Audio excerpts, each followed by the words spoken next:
Syederlun Gubernur Jawa Barat Ridwan Kamil mengungkapkan kemunculan sumber mata air di dekat makam putra sulungnya almarhum Emeril Khan Mumtaz atau Eril.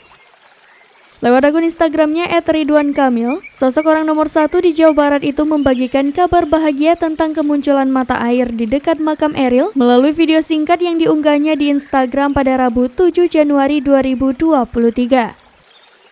Dalam keterangan yang diunggah, Ridwan Kamil merasa bangga sekaligus terharu dengan munculnya mata air yang begitu jernih mengalir begitu saja di dekat makam Eril. Ridwan Kamil pun tak lupa mengucapkan rasa syukur atas kemunculan sumber mata air tersebut. Munculnya sumber mata air tersebut diartikan oleh Ridwan Kamil sebagai suatu keberkahan. Apalagi mata air tersebut direncanakan untuk kepentingan warga di sekitar nantinya.